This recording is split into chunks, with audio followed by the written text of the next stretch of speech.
Hello, good morning everyone. જય માતાજી. હમણાં આ વ્લોગિંગનો ટાઈમ નહોતો મળતો કેમ કે ક્રિશાંગને મજા નહોતી એટલા માટે. તો હવે પાછા ફરીથી રેગ્યુલરલી ડેઈલીના વ્લોગ આવશે, તો જોતા રહેજો. સબસ્ક્રાઈબ કરજો, લાઈક કરજો, શેર કરજો. કંજૂસી ના કરતા. અને જો અહીંયા ચેસાબેન ઉઠી ગયા છે. જો મારી ચા ને ભાખરી છે અને સાથે હમણાં હું અનુપમા ચાલુ કરીશ, મારું ફેવરેટ. મારી ચા અને ભાખરી.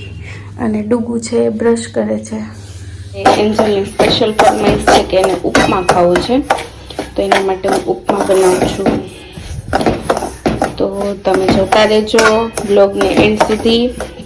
અને ગમે તો લાઈક કરજો, શેર કરજો અને સબસ્ક્રાઈબ કરવામાં પ્લીઝ કંજૂસી ન કરતા, કેમ કે તમારે કોઈને ખિસ્સાના પૈસા દેવા નથી, ખાલી ક્લિક જ કરવાનું છે. બરાબર છે? અને જો આમાં કાંઈ તમને સજેશન દેવા જેવું લાગે તો કમેન્ટ કરજો. જો આવી રીતના એમાં ગાજર, ડુંગળી, વટાણા, લીલા મરચાં, સેવ ને કાજુ ને એવું બધું નાખવું હોય તો તમે નાખી શકો, પણ અમારે એન્જલ ન ચાલતો એટલે નથી નાખવું. પછી બધા મસાલા નાખી દેવાના.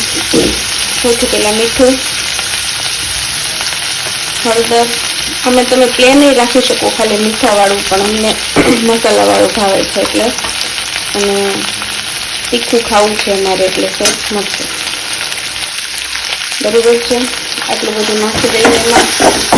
આમાં તમે લીલી હળદર નાખી શકો છો. બરાબર છે? પછી લીલી ડુંગળી ને બધું નાખવું હોય તોય નાખી શકાય, બીટ પણ જેસાના અને ડુંગળીના હિસાબે મેં નથી નાખ્યું. અને હવે એમાં આપણે પાણી એડ કરશું.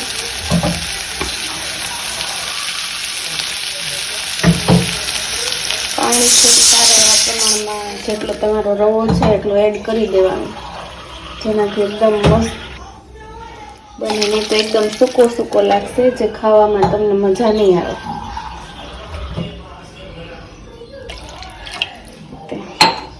હું આવી દેશી રીતથી ઉપમા બનાવું છું. તમને કોઈને આમાં કાંઈ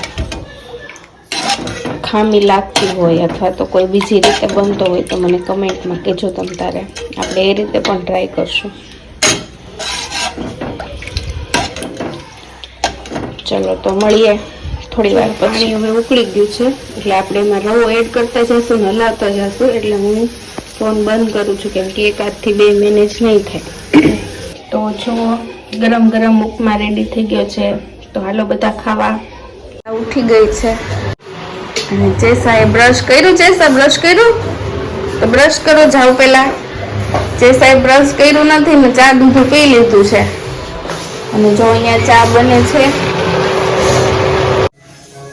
હેલો એવરીવન.